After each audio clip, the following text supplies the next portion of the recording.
Hey everybody, Terry Cowan with Sunbelt Resales back with you today. And today we're going to talk about maximizing the value of your hardware store at exit. I want to put a preface out there and say that, hardware store businesses have remained highly desirable in the recent resales market. And there's lots of reasons for that. Just as you have found, these businesses appeal to buyers on so many levels, right? They're management oriented, they're profitable, they're highly scalable entities. And there's the residual benefit that you're a big part of the community that you service. So Sunbelt and our affiliated offices, we've sold literally hundreds of hardware store businesses in the past 30 plus years that we've been in business. So we really understand the business model and we really understand the market and what buyers are looking for when it comes to these businesses. So today we're going to discuss the ins and outs of maximizing the value of your hardware store business at exit. All right, so to do that, we're going to start with the first step in the succession planning, and that is considering the options that you have when you're ready to sell your business. Because when you go to sell your business, or when you go to exit your business, I should say, you do have lots of different options, right? You may have family members that are looking to buy your business or that have been working with you and are going to take the business over. You may have a key employee or manager or somebody like that that you think would be a good succession plan for your business. You may also just want to, wind it down and liquidate it. But I will tell you that typically, if you decide to liquidate your business, that's usually the least profitable mechanism to sell your business, and you're not going to maximize the value. Or you may want to go third party, and you may want to sell your business in the open market. And of course, that's what Sunbelt specializes in. That's what we do on a daily basis. The point of this, though, is that you and only you can determine the path that is right for you. I want to go back to the family choice for a second, though, because I know that hardware stores tend to be very generational. And overall, for all small businesses, about 25 to 30% of all small businesses get passed on to the next generation. But I will tell you that national averages show that only about 50% of those businesses actually survive in the second generation. And I bring that statistic up because for many of you, selling your hardware store will be the single biggest financial transaction in your lifetime. And for many of you, you're going to rely on the sale of your business to fund the next, whatever's next in your life, whether it be the next business opportunity or retirement or whatever you have planned after you sell your store. So for some of you who are thinking about, maybe selling to a family member, but you're going to maybe rely on long-term residual revenue coming from the business, it is a tough choice. You have to make some decisions. You have to really take a really hard look and a really objective look at your family member and say, is this person really capable of running the business and taking the business to the next level? And for some owners, they find out it's not. But you're going to want to find that out before you sell the business to a family member. If you decide to go the third party route, there's two things that I think is really important for you to understand on the front end. Number one is the value of your business now. And number two is what drives value in the eyes of buyers going forward. So when it comes to valuing your business, many different methodologies exist. And each methodology typically has pros and cons attached to it. And some of these methodologies you may have heard about or read about. We have methodologies that are based on assets. We have methodologies that are based on gross sales. We have methodologies that are based on comparing to other hardware stores. And then we have methodologies that are based on something we call owner benefit or owner cash flow, or the proper term that we use in the business brokerage arena is seller's discretionary earnings, or SDE. For years, hardware stores sold simply as a function of gross sales. And maybe you heard this methodology before, that, your store is going to sell for 45% of annual revenues or 50% of annual revenues. The problem with any sale of a business based on the gross sales is gross sales doesn't tell the entire story of the business, right? If I own a hardware store that's grossing $2 million in sales, and your hardware store grosses $2 million in sales, but you're making $400,000 and I'm making $50,000, which hardware store do you think is going to be more attractive to buyers in the open market? It's absolutely going to be your store because of the cash flow, right? And that really is what buyers care about. I can tell you that when a buyer comes into a business brokerage's office and we learn a little bit about their their lifestyle goals and their passions and their capabilities and what they're looking for from a financial standpoint in their next business, and we start showing them businesses that we think are going to meet those lifestyle goals and fuel those passions and meet their capabilities, the very next question they ask us is, how much money can I make, right? So that's the buyer's single biggest concern, and the growth sales methodologies don't address that. The other concern that you should have is also cash flow based, and that is, how much money will a bank finance a buyer to buy my business? Because most sellers want to be cashed out at sale, right? And the banks are going to use valuation methodologies that are also driven by cash flow versus gross sales when they're figuring out how much money they're going to lend on your business, okay? So when it comes to value in your business, this is kind of where the rubber meets the road. I can tell you that if your hardware store has little or no owner cash flow, then your sales price is going to be determined typically by your amount of assets, okay? And hardware stores have a lot of assets, right? You got typically a lot of inventory. If you're carrying lumber and things like that, those inventory numbers are even more inflated. You got fixtures, you got equipment, you got signage, right? You might not get dollar for dollar of all those assets, but the price is going to be based really on your asset level. But if you have a profitable store that has good owner cash flow, then we can typically sell those businesses for a lot more money by using a multiple of seller's discretionary earnings or owner benefit as opposed to doing an asset-based sale. So why do business brokers like seller's discretionary earnings? Well, we like it because when your business is good, the seller's discretionary earning methodology tends to maximize the value of your business, okay? So how do we figure out what seller's discretionary earnings is, or what's the formula? Well, seller's discretionary earnings can be best described as not just the profits you take out of the business, but everything you as an owner takes out of the business on an annual basis, okay? So let me walk you through a quick example of how to calculate seller's discretionary earnings. Take your last year's taxes, the last taxes you did, and take out a blank piece of paper. Go to the tax return and start with the bottom line. What was your net profit? Put that at the top of the list of that blank piece of paper. Next to that, you're going to add what you paid yourself. Now, if you take distributions or draws only, you won't add anything to that profit number. But if you're a salaried employee and you're taking a check every 2 weeks or every month or whatever, or you take bonuses through that you run through the payroll, then you're going to add that amount to that blank piece of paper with the bottom line profits. Next, you're going to add expenses that are non-cash expenses. You're going to add depreciation and amortization.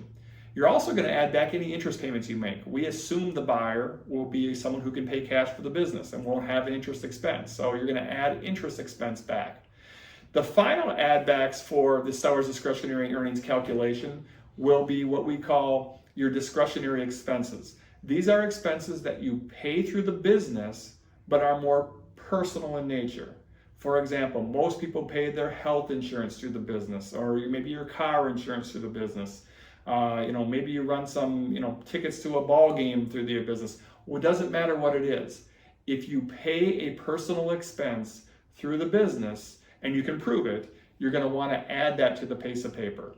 Once you have all of those items listed out, draw the line and add it up. That is your seller's discretionary earnings. Now, when you have that number, we're going to take that number and we're going to apply a multiple to it to figure out your sales price. Now, I can tell you that multiples are going to vary. They vary between industries. They also vary within the hardware industry based on the type of store you have. They also vary based on a host of other factors that we're going to talk about here in a few slides, okay? But I can tell you that as an average on a national basis, most hardware stores sell for about 3 times your seller's discretionary earnings number, okay? Now, if you have a store that has a higher inventory value, then typically the seller's discretionary earning multiple is about 1 to 1.5 times, and then you're gonna add inventory to that on top, okay? But again, each business is unique. We've seen hardware stores sell for multiples way past 3. We've also seen multiples or hardware stores sell for less than 2. So the multiples are going to vary again by a bunch of other factors that are unique to your business and your business alone. Okay? So I want to reiterate something. The price of your business is not just a function of financial data. Yes, the finances drive the bus. They're the biggest part of calculating what your business is worth. But the value of your business is also going to vary based on a bunch of conditions and factors that's unique to your business. I'm talking about your asset level. I'm talking about your inventory level. I'm talking about the staff that you have. I'm talking about the revenues that you generate. I'm talking about the market position you have within your community and a host of other factors, okay? And those factors are typically grouped as either growth factors, meaning they're going to be positive and they're going to add to your multiple, or they're grouped as a risk factor and they're going to detract from your multiple. So as we go to the next slide here, I'm going to talk a little bit about some of the factors that are on this screen. Now this slide is not meant to be all-inclusive of all the factors that we look at that are either growth or risk, but it just kind of gives you an idea of some of the things that we look at and some of the things that the buyers are going to look at is to determine what multiple to pay for your business and or what multiple they're not going to pay for your business. So some of the things we look at is the industry, and of course the hardware store industry continues to expand. You guys are on a great run right now, so people want to buy into the industry. The brand that you have, whether you're an independent and have a really upstanding, community stature, or you're part of a national franchise or a national co-op, having a brand attached to your business is really going to help you get a higher multiple for your business. We also look at your revenue patterns, okay? If you're coming off 3 of the best years you've ever had in the business, you're in a good position to maximize the value of your business, okay? So we look at that positive growth factors of both revenues and owner benefit. That's going to help you get a higher multiple, all right? We also look at, customer counts and customer diversity and demographics like that. And, typically hardware stores have terrific diversity. You got lots of customers, lots of repeat business. Buyers love that, right? If you happen to have a one account, a national account or a local account that it accounts for 25 or 30% of your business, buyers tend to take a dim view of that because obviously if that customer leaves, your business is going to be suffered. So we love to have the diversity in customers. We also like to see where the manager works on the business as opposed to in the business, right? So if you have management in place and the business can run without you having to be there 40 hours a week, buyers love that and they'll pay more for that. Doesn't mean they don't, they won't buy a business where the owner is an owner operator and working the business every single day on the floor. But the more levels of management you have, typically the more likely a buyer will buy the business, okay? All of those factors, if you have them in your business, are what we call growth factors, and all of them will lead to a higher multiple. The correlation, of course, is if those factors are not present in your business, then it's a risk factor and it's going to lead to a lower multiple. So, if the industry is going down, if your revenues are inconsistent, if you don't have a management in place, if you have low repeat customer retention, if you have that big customer that accounts for a large portion of your revenue, or if you're working 70 hours on the floor of your business, those things are going to hurt your ability to get a higher multiple for your business, okay? So the summary of that slide we just had on the screen is this. Buyers look for businesses that have as many growth factors as possible and as few risk factors as possible. So if you could build your business to embrace the fact that you have great growth factors, that's going to help you do 2 things. One, it's going to help you attract more buyers for your business, and number 2, it's going to help you sell for a higher sales price. And given the outlook for what the resales market's going to look like in the near future and the coming years, your ability to attract buyers is going to be super critical in the years to come, okay? So look, if you're thinking about selling your business, I think whether you're going to think about selling now or 20 years from now, there are 2 things, outside factors that you should look at before you put your business up for sale. And by the way, these factors, you can't control them, and it may not stop you from putting your business up, but you should at least be aware of them. The first one is the general market, the general economy, okay? And as I can give you a great example of this, just go back 1 year to 2020, because if you were thinking about selling your business in 2019 and pulled the trigger, you were much better off than if you were thinking about selling your business in March of 2020, right when COVID hit, because then the business market kind of stopped, right? So timing is important, right? Now, when 2020 hit and the stock market went down from 30,000 down to 18,000, that made it very difficult for people to buy businesses. But as we've recovered, now the stock market again is at a record high. So again, that just shows you that you don't have a crystal ball. You don't know what the future is, but you just need to be aware of the market that you're selling into, okay? But if you're thinking about selling your business in the relatively near future, I'm going to tell you that you should have a stronger sense of urgency because the upcoming supply and demand issue is actually going to trump any economic issues that we may see in the near future, okay? And the supply and demand issue is something that is unavoidable. So right now, the market is great. The market has been great for a long time. We had a small blip with COVID, but it's come back. And that's great news for sellers because we're seeing a high number of businesses being sold. We're seeing the highest prices in over a decade. Second half average resale price of businesses in 2020 were up 6% compared to second half of 2019. And we're getting a lot of these deals done through bank financing. So we're seeing just really strong market conditions, and we're coupling that with the fact that we still have relatively high unemployment. So there's lots of buyers entering as entrepreneurs. We also have high employee job dissatisfaction. There are millions of people right now who aren't happy with their job. They're being asked to do assignments they didn't want to do. They're asked to be working from home when they never wanted to work from home. And they're just not happy in their current situation. So we're seeing a lot of buyers coming into the marketplace for entrepreneurs who are just, people who are still gainfully employed, but they're not happy in their current situation. Couple that with the low interest rates, couple that with the record stock market and record home prices, because again, buyers, when they go to buy a business, they leverage their portfolios and they leverage their houses usually to buy a business. So they have money to spend, banks are lending, market conditions are ripe. It's just a good time to sell right now. The other thing that's in harmony right now is the supply and demand. The number of businesses for sale in the market is not surpassed by the number of buyers. We have more buyers than we do sellers. But unfortunately, that's what's about to change. And that's going to change because of the baby boomers. As the baby boomers continue to age, we're going to see more and more small businesses hit the market. It is estimated that the 78 million baby boomers in this country own 2.5 million small privately held businesses. And Bloomberg Financial, in an article they wrote back in January of 2020, said all of those businesses will go through some sort of transition over the next 17 years. Now, go back to our earlier slide where we talked about the ways to transition your businesses. Some of those businesses will be sold to family. Some of those businesses will be sold to key employees and never hit the market. Some will just liquidate and close. But a good chunk of them are going to go to the market. And if you take that good chunk that the baby boomers are going to bring in and you add it to our normal resales market, and you are going to see historically high numbers of businesses for sale on the market between now and 2026, and probably for the next 10 years after that.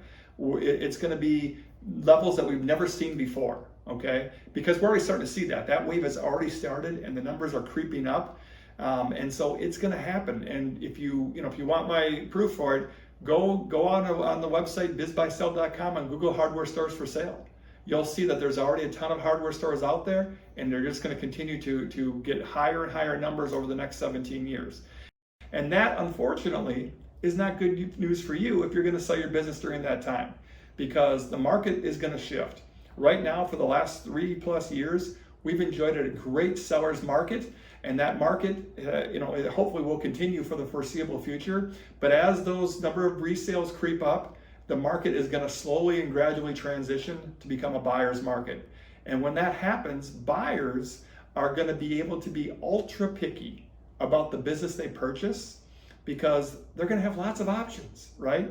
So it's imperative for as a small business owner and as a hardware store owner that you need to plan now to ensure that you have a sellable business that's going to attract buyers when you're ready to transition, even if that transition is during a buyer's market. And even if that transition is during a down economic time, right? You've got to build your business where it's going to stand out in a crowded field regardless of the conditions around you, okay?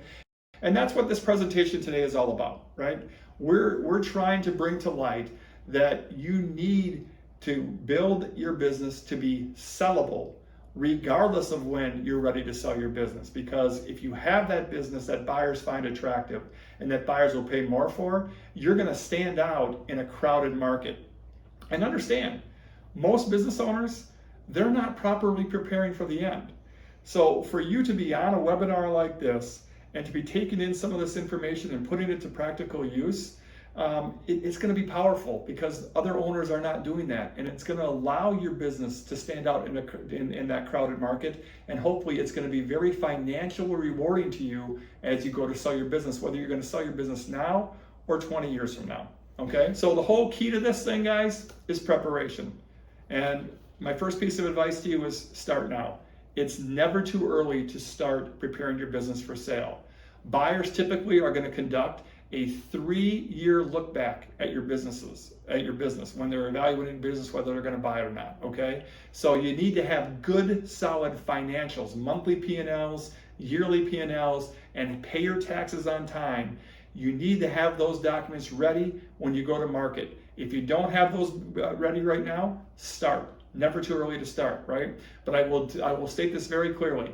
Having good, clean, updated numbers, financial documents, can make or break a deal. Okay, I had a seller call me not too long ago, a couple weeks back, and said, I haven't done my taxes yet for 3 years. I'm really behind. I said, your business is not sellable. No one's going to buy it. Okay, you got to keep up on that stuff, right? Again, you want to build this business too with as many of those growth factors as possible and as few risk factors as possible, because if you are able to do that, you're going to attract more buyers. You're going to stand out in a crowded field. And understand, selling your business is a process. It's not an event. The typical business sale takes about 7.5 months to sell, and we tell sellers to expect a 6 to 9 month sales cycle when you list your business and your business is priced and packaged right, okay? So it's a process, it takes time. All right, last part of the webinar today, I'm just gonna give you some advice on selling your business. This advice has been gleaned over the 40 years plus that Sunbelt has been in business. It's been gleaned over the 18 years that I've been working as National Franchise Resales Director.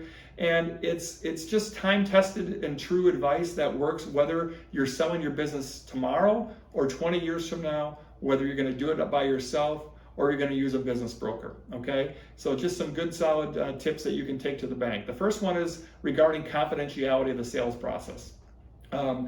Everybody on this call or on this webinar that's listening to me has probably sold real estate in the past, whether it be land or a house. And when you sell real estate, what do? You put that for sale sign out in front of the house, you open up your door Sunday afternoon from 1 to 3, and you let people come into your house to take a look, right? I hope that all of you realize that is not how a business is sold, okay? Confidentiality in this process is paramount because there is a time to tell your customers, your vendors, and your employees that you're selling your business, and it's not the day you list for sale, okay?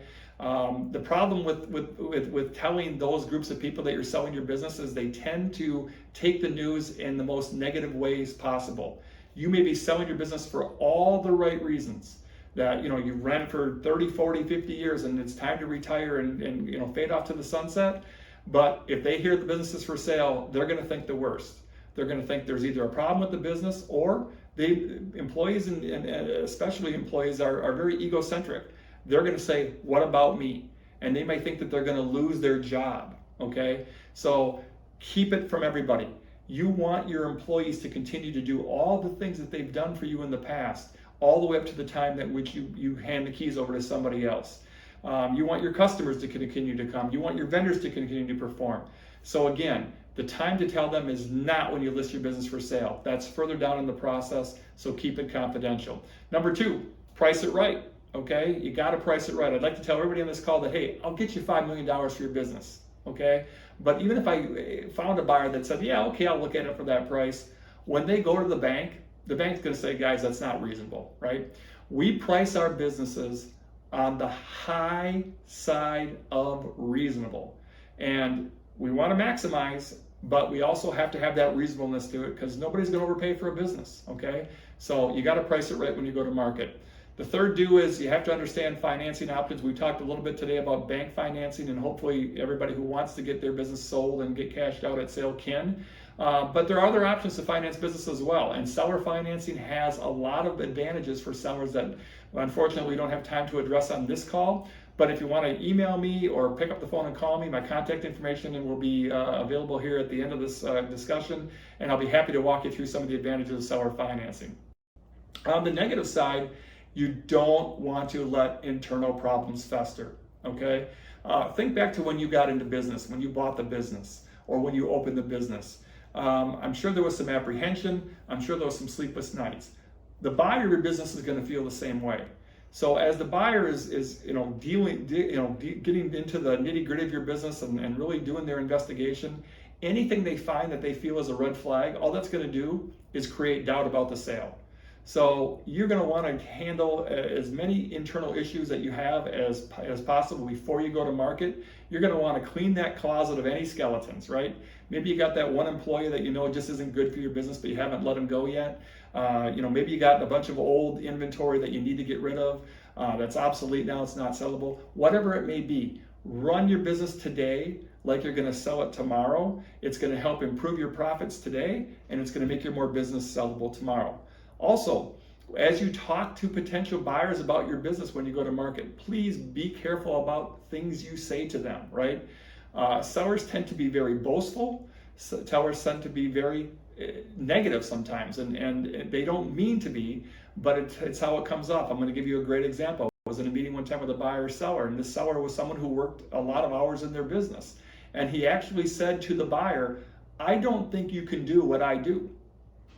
Guess what? The buyer said, "You're probably right." And that was the end of the meeting, and that was the end of that buyer. He didn't buy the business, okay? So you got to be very truthful with buyers, but you don't want to over-exaggerate. You don't want to be overly negative. You don't want to kill your own deal. A couple other things.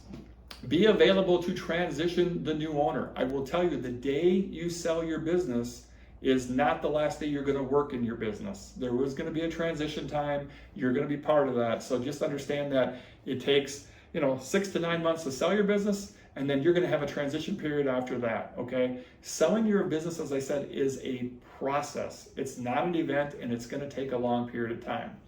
Last thing I want to mention is sprinting to the finish. And really, of all the things that we talked about today, I think this may be, if you only remember one thing about this webinar, I think sprinting to the finish is really important. And I'm going to give you an example of 2 different businesses and how they sprinted to the finish to kind of drive home the point. The first one, unfortunately, is not, it's a negative sprint to the finish. This owner was a hardware store owner, actually, in Northern California. He had a really good business. He debated about selling for many, many years. The business was really good. He was making lots of money, but he knew he was slowing down. He knew it was time to retire. When he finally had that cathartic moment and said, "Yes, I'm going to sell the business," and he listed it, unbeknownst to the broker, kind of checked out. He stopped coming to work every day. He stopped doing some of the marketing things he's done. He stopped doing all the little things that made him so successful all those years. When we finally found a buyer for this business 6 months down the road, and the buyer, loved the business, loved the financials, etc., but the buyer was looking at last year's numbers, right? The last 3 full years. The buyer said, "Hey, can I see some interim financials?" When we ran the interim numbers, unfortunately, this business had taken a downturn because the owner was no longer involved like he used to be. The business was down about 20% in sales, about 20% in seller's discretionary earnings. Now, in a situation like that, the best thing we can hope for is the buyer says, "Okay, I'm still interested in the business, but I'm going to probably make an offer a little bit lower than what I did." What's the worst? That the buyer pulls the offer. And the buyer did exactly that. And the words that the buyer said to this broker, I'll never forget, this is over 10 years ago this happened, but the buyer said, "I have no idea if this business has been irreparably harmed." So until you sit across the table from someone and they hand you that big fat check and you give them the keys, whose business is it? It's still your business. And you got to sprint to the finish. And if you're able to sprint to the finish, I'm going to tell you another story that proves that it could be even more financially rewarding. There was a home health business in Michigan. This guy was on a great track. He had rising profits and rising cash flow for the last 5 years in a row, and he knew it was time to get out because he would be able to maximize value of the business. So he listed the business with us. We had lots of buyers for it, but nobody made an offer within the first 6 months. But in those 6-month period of time, he continued to go as strong as possible in the business. And we ran another interim financial, and his sales were even higher than they had been the year before. His profits were even higher than they were the year before. We adjusted the price. We raised the price. We went back out, remarketed, raised the price, and then we found the buyer. And that buyer bought at the highest price. So again, you have to sprint to the finish. It's going to be financially rewarding, and it could be the difference between getting a sale done and not getting a sale done. Okay. Look, last thing, guys, your business is a stock. This is your biggest asset for many of you, and you're going to want to sell when the business is doing well, right? I know that's difficult to plan. A lot of people who've done succession planning have said, I'm going to sell in 2029, and you hope that when you get to that day, the business is performing at a high level. But if you're able to time the sale of your business with the fact that you're coming in after a 3-year really good run, you're going to maximize value. And as I say this is a stock, I will say to most of you, as I've already said, for many of you, selling your business is going to be the single biggest financial transaction you're going to do in your lifetime. And I'm biased when I say this, but I think it's wise for you to consult with and work with professionals in the sale of your business, okay?